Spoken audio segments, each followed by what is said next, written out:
Cet homme est le meilleur agent secret, l'arme absolue du gouvernement ayant coûté $1 milliard, mais dont la mémoire a été effacée avant d'être caché dans une petite ville isolée. À cause de son amnésie et de sa nature lâche et peureuse, il est rapidement devenu le raté notoire que tout le monde connaît. Jusqu'à ce jour où, alors qu'il travaillait comme caissier de supermarché et sortait prendre l'air avec ses nouilles instantanées, il découvre avec choc deux voyous en train de trafiquer sa vieille voiture bon marché.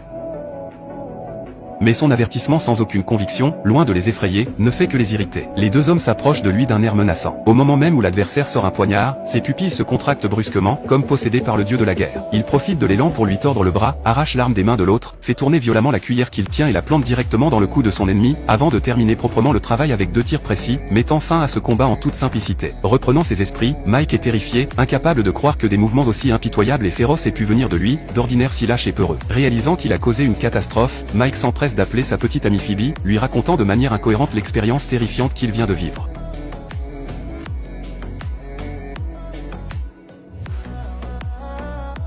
Phoebe croit d'abord à une blague, jusqu'à ce qu'elle voit de ses propres yeux la scène de carnage, mais elle n'arrive toujours pas à croire que ce soit l'œuvre de son petit ami chétif. Alors qu'ils sont tous les deux désemparés, le son perçant des sirènes de police retentit soudainement derrière eux. Depuis qu'il a perdu la mémoire, Mike est devenu introverti, peureux et lâche, se contentant d'un poste de caissier ordinaire, joignant difficilement les deux bouts avec son maigre salaire, ce qui a fait de lui un bon à rien aux yeux de tous. Pourtant, ce pauvre loser possède une petite amie parfaite, Phoebe. Non seulement elle est douce et attentionnée, mais elle vit avec Mike depuis 10 ans sans jamais l'abandonner, étant la seule lumière dans sa vie sombre. Mike a économisé sou par sou pour acheter une bague, planifiant avec enthousiasme un voyage romantique afin de surprendre sa petite amie avec une demande en mariage inattendue. Mais à peine arrivé à l'aéroport, une panique inexplicable l'envahit. Mike ne peut s'empêcher d'avoir des nausées et de se sentir mal, dès qu'il a la moindre idée de quitter la ville, une peur viscérale s'empare de lui instantanément. N'ayant pas le choix, le projet de vacances à Hawaï tombe à l'eau, et les deux sont forcés de retourner en ville. Mike est rongé par la culpabilité, mais il est incapable de surmonter ce blocage psychologique. Bien que Phoebe ait du mal à cacher sa déception, elle reste douce et compréhensive, sans formuler le moindre reproche. Ils ignorent que ce n'est pas une maladie naturelle, mais des chaînes implantées artificiellement. Depuis des années, le moindre de ses mouvements est surveillé en temps réel 24h24 par satellite, pour s'assurer qu'il ne s'éloigne pas d'un iota de la ville. Cependant, cette tentative audacieuse de Mike de quitter le territoire est jugé par les hauts dirigeants de l'organisation secrète comme un risque de perte de contrôle, et il décide immédiatement de lancer un plan de nettoyage interne. Ce jour-là, Jinx, la responsable du projet d'expérimentation secret, reçoit soudainement un appel anonyme mystérieux.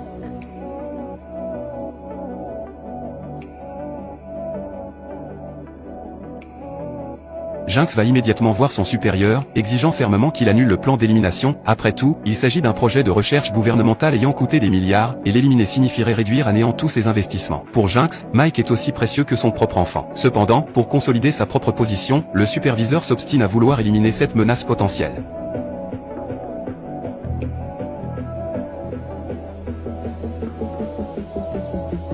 Jinx, ne voulant ni voir le travail de toute sa vie détruit en un jour, ni supporter de voir Mike mourir innocemment, se rend secrètement au supermarché où travaille Mike et prononce une série de mots de code d'activation cryptés. Mandelbrot set is in motion. Echo wire has breached.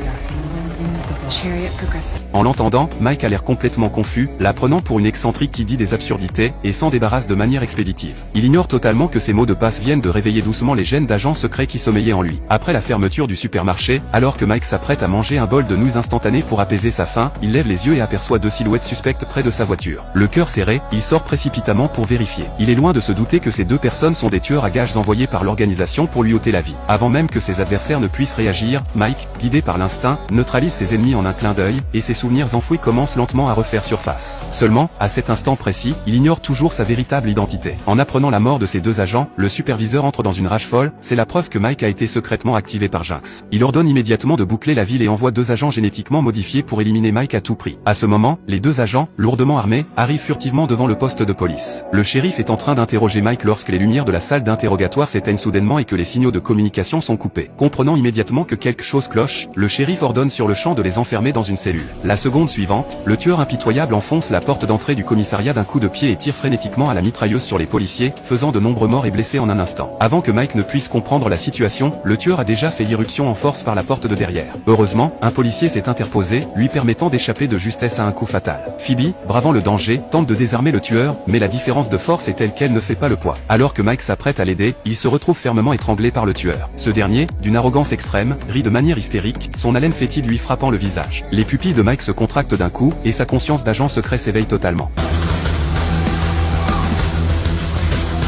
Il s'empare brusquement des menottes à proximité et frappe violemment le tueur aux dents de devant, le punissant pour son rire arrogant. Aussitôt après, Mike en profite pour sortir rapidement de la cellule, et Phoebe en profite pour fermer et verrouiller la porte, le piégeant à l'intérieur. Le tueur, ayant perdu toutes ses dents de devant, ne rit plus du tout. Furieux, il ramasse l'arme au sol et tire frénétiquement en direction de Mike et Phoebe. De l'autre côté, la tueuse braque son arme sur le shérif mourant pour l'achever. Lorsqu'elle aperçoit soudainement sur les caméras de surveillance les deux fuyards, elle détourne immédiatement son arme et tire dans leur direction.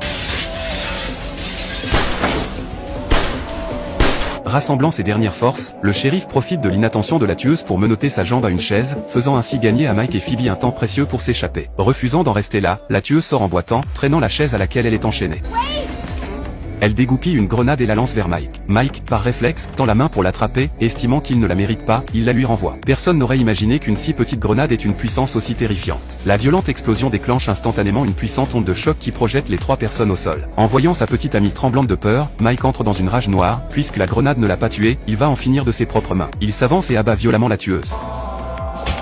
Tout ce qui s'est passé ce soir-là est difficile à accepter pour Phoebe. Mike, tout aussi terrifié, tremble de tout son corps. Il doit ravaler le tumulte de ses émotions et fait de son mieux pour réconforter sa petite amie en état de choc. C'est alors qu'un sac en plastique atterrit doucement sur la voiture avant d'exploser avec fracas la seconde suivante. C'était en fait un coup monté par les deux premiers agents. N'osant pas s'attarder, les deux changent rapidement de véhicule pour prendre la voiture de Phoebe et s'enfuient précipitamment. Mais à ce moment-là, la ville entière a déjà été totalement bouclée par l'organisation, et rentrer chez eux équivaudrait à se jeter dans la gueule du loup. Mike n'a d'autre choix que de chercher refuge auprès de son bon ami Rose. Oh shit, Mikey, shoot! Rose, what the fuck you doing here, man? Can we come over? Yo, get inside right now, man! Bien que Rose trempe dans le milieu de la pègre, c'est un homme loyal qui valorise l'amitié, sachant pertinemment que Mike a de gros ennuis, il l'accueille tout de même généreusement, ignorant que ce geste va lui attirer un désastre fatal.